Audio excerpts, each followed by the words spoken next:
తెలియజేది ఏమనగా మేము cooption election గురించి 7వ తేదీ 5వ నెల ఈ నెల నోటిఫికేషన్ ఇష్యూ చేయడమైనది. దాని ద్వారా 3 days బిఫోర్ నోటీస్ ఇవ్వాలని రూల్స్ ప్రకారం పోయినాం.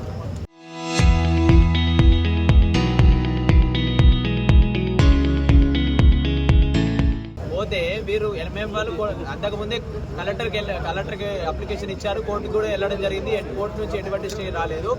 అది ఫర్దర్ కోర్టులో మేము కూడా దాని కౌంటర్ దాఖలు చేసినాం. అది నడుస్తుంది. బిఫోర్ దాట్ ఇప్పుడు ఇవాళ పొద్దున application ward number MA Majid and MA Mohammed ఇమ్తియాజుల్లాకు ఇవాళ రిప్రజెంటేషన్ ఇచ్చారు కలెక్టర్ గారికి. ఏమని? ఎలక్షన్ ఇవాళ పోస్ట్పోన్ చేయాలని. మేము ఈ నోటీస్ ఇష్యూ చేసిన డేటు 7వ తేదీ. వాళ్ళు ఇవాళ 11వ తేదీన రిప్రజెంటేషన్ ఇచ్చి ఎలక్షన్ చేయాలంటే ఉటావుటిన మన ఎంఐఎం తొత్తైన కలెక్టర్ గారు ఇవ్వాలనే ఆర్డర్ పాస్ చేసి కమిషనర్కి డైరెక్షన్ ఇచ్చారు. అర్జెంట్ ఎలక్షన్, దీని మీద నెసెసరీ యాక్షన్ తీసుకోవాలని. మన మహానుభావులైన కలెక్టర్ గారు ఇంత గొప్ప పని చేసి కమిషనర్ గారికి డైరెక్షన్ ఇస్తే మన ఎంఐఎం తొత్తైన కమిషనర్ గారు ఎంత డబ్బులు తీసుకొని అమ్ముడు వేయండి. మరి ఇమ్మీడియట్లీ వారు కూడా ఆర్డర్ పాస్ చేసేసి ఏమని సో మేము ఎంఐఎం రిప్రజెంటేషన్ ఇచ్చిర్రు, ఇవ్వాలనే ఇచ్చిర్రు. మేము కూడా ఇది అర్జెంట్ సంబంధించిన ఎలక్షన్ సంబంధించింది కాబట్టి ఉటావుటిన మేము కూడా కోర్టులో పెండింగ్ ఉన్నది కేసు కాబట్టి దీన్ని మేము పోస్ట్ పోన్ చేస్తున్న ఎలక్షన్. అంటే వీళ్ళు ఎంత ఎంఐఎం కోసం ఎంత రాత్రి బావులు కష్టపడుతున్నారో అర్థమవుతుంది. వీళ్ళు ప్రజల కోసం పనిచేస్తలేరు. కేవలం ఎంఐఎం పార్టీ ఒత్తులకు లొంగి పైసలకు లొంగి కలెక్టర్ మరి కమిషనర్ ఉన్నతాధికారులు అందరూ అమ్ముడు పోయి ఇలా బైన్సా యొక్క శాంతిని దెబ్బతీస్తున్నారు, విఘాతం కలిగిస్తున్నారు. ఈ అధికారులు ఏమైనా బైన్సా అయితే ఇంతకుముందే మొన్న కోఆప్షన్ ఎలక్షన్ జరిగినప్పుడు జాబీర్ అహ్మద్ 2 ఎలక్షన్ సర్టిఫికేట్ ఇవ్వకపోతే మీకు బైన్సా మొత్తం అగ్గి కలిగిపోతాయి అని బేస్ మీద ఒక సర్టిఫికేట్ ఇష్యూ చేసిండు. ఆ చోద్యం చూస్తున్న పోలీసులు అప్పుడు సిఐల ముందు వార్నింగ్ ఇచ్చారు జాబీర్ అహ్మద్. ఏమని? अगर से 2 सर्टिफिकेट इशू नहीं करते पूरा पैसा जला देते, आपका कलेक्टर जिम्मेदारी है, अब कमिश्नर जिम्मेदारी है. उसको डर के सर्टिफिकेट इशू करे. वो सर्टिफिकेट को हम चैलेंज करें, वो चल रहा. हम कानून के हिसाब से चल रहे. हम एक कलेक्टर को और सीएम को यहाँ के कांग्रेस गवर्नमेंट को बताना चाहते हैं कि यहाँ के हिंदू भाई मुस्लिम मिल के यहाँ पे पार्टी सब रूलिंग बनाए.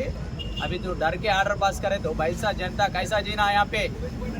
మీరు భయపడి ఆర్డర్ పాస్ చేస్తే రేపటి రోజు బైన్సా ఏమన్నా అశాంతిలకు గురైతే బాధ్యులు ఎవరు? మీరా? కలెక్టర్ బాధ్యత వహించాలా. ఇటువంటి కలెక్టర్ వెంటనే ట్రాన్స్ఫర్ చేయాలా. బైన్సా విషయాల్లో ప్రత్యేక శ్రద్ధ తీసుకొని పడిసేపి డెవలప్మెంట్ గురించి ఆలోచించంటే కమిషనర్ రాత్రి 10:30కి ఆర్డర్ పాస్ చేస్తాడు. ఏమని? ఈ సోయన్సోక్ ఎలక్షన్ కలెక్టర్ ద్వారా ఇన్స్ట్రక్షన్స్ వచ్చినాయి మాకు, కాబట్టి కోఆప్షన్ షెడ్యూల్ అనేది పోస్ట్ పోన్ చేస్తున్నాము. ఫర్దర్ ఆర్డర్స్ వరకు ఎటువంటి ఎలక్షన్ నిర్వహించారు అంటే మీ ఎంఐఎం కోసం ఎంఐఎం పార్టీల కోసం 10:30 వరకు పనిచేసి మీ పేపర్ అదే ప్రజల కోసం పనిచేసిన సిగ్గుచేటు. మీరు సిగ్గుపడాలా. ప్రజల కోసం పనిచేస్తురా? ఒక కంప్లైంట్ వస్తే చేత కాదు పోవడానికి అడిగి కమిషనర్ కలెక్టర్కు నువ్వు 10:30కి ఎంఐఎం కోసం ఆర్డర్ పాస్ చేస్తావు. ఎలక్షన్ డే రేపు ఉన్నదంటే ఇవాళ పాస్ చేస్తావు. ఏంది మీరు ఎవరి కోసం ఎంత డబ్బులకు అమ్ముడు వేరు మీరు అందరూ అధికారులు? రేపో రోజు అధికారులు ఒత్తిడికి గురై బైన్సా అభివృద్ధి గురించి పట్టించుకోకుంటే బైన్సాలో రేపో రోజు ప్రజలు ఏ విధంగా బతకాలా? ఇన్ని రోజులు 20 సంవత్సరాలలో ప్రజలు వెనుకబడిపోయి మత కళలలో వెనుకబడిపోయి బైన్సా మొత్తం బిజినెస్ లాస్ అన్ని లాస్ అయితే అందరు కలిసి నిర్ణయం తీసుకొని ఈరోజు గవర్నమెంట్ అందరు కలిసి ఫామ్ చేస్తే ఇప్పుడు అధికారుల ఒత్తిడికి లొంగి ఎంఐఎం ఒత్తిడి లొంగి ఎంతవరకు సమంజసం ఇది? ప్రిన్సిపల్ సెక్రటరీ గవర్నర్ గారికి మేము రేపు రోజు కలబోతున్నాము. ప్రత్యేకంగా కలెక్టర్ మీద కమిషనర్ మీద ఇటువంటి అధికారుల పైన తొత్తుల పైన చిల్లర నాయకుల పైన మేము చర్యలు తీసుకుంటాం. అవసరమైతే కోర్టులో దీన్ని కొట్లాడదాం. కానీ మా సమస్య ఏంటంటే ఇటువంటి అధికారులకు భయపడి ఇటువంటి ఎంఐఎం గుండాలకు భయపడి అధికారులు ఎన్ని రోజులు పనిచేస్తారు? దేశం కోసం పనిచేయండి అయ్యా. మీరు ఆఫీసర్లు సిగ్గు లేకుండా ఎంఐఎం ఆర్డర్ పాస్ చేస్తారా? మీరు ఎంఐఎంలకు ఒత్తిళ్లలో ఉన్నాయి.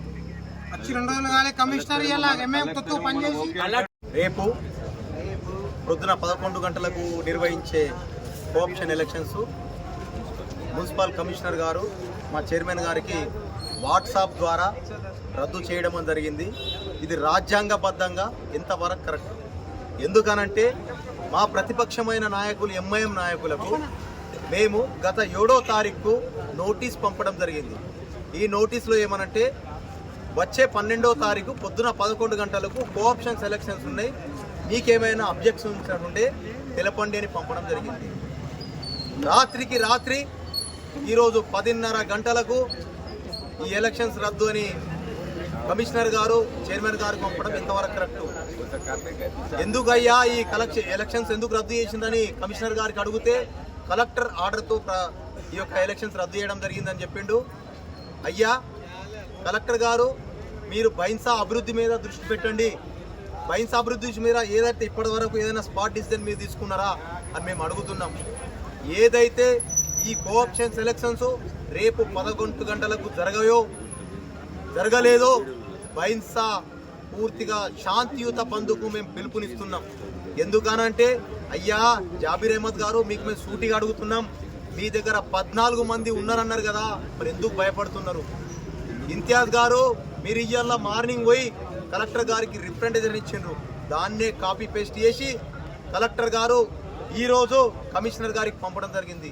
కమిషనర్ గారు అదే ఆర్డర్ను ఫాలో అయ్యి, అంటే రాష్ట్రంలో ఉన్న కాంగ్రెస్ ప్రభుత్వం ఈరోజు ఎంఐఎం ప్రభుత్వం ఏదైతే ఉన్నదో, ఇక్కడ ఉన్న మున్సిపాలిటీలో ఉన్న ఏదైతే జనతా సర్కార్ ఏదైతే ఉన్నదో, ఇక్కడ ఉన్న బీజేపీ మరియు ఇండిపెండెంట్ తోని తయారైన ఏదైతే సర్కార్ ఉన్నదో దీనంతరిని పక్కన పెట్టడానికి మీరు ప్రయత్నం చేస్తున్నారు. కాబట్టి ఖబర్దార్, మీ దగ్గర దమ్ముంటే, మీ దగ్గర 14 మంది ఉంటే ఎప్పుడు ఎలక్షన్ పెడితే ఏమున్నది, అర్ధరాత్రికి పెట్టినా మీకు మీ మనిషి అవుతాడు కదా, మరి ఎందుకు భయపడుతున్నారు? ఎందుకు రిప్రజెంటేషన్ ఇచ్చిండ్రు?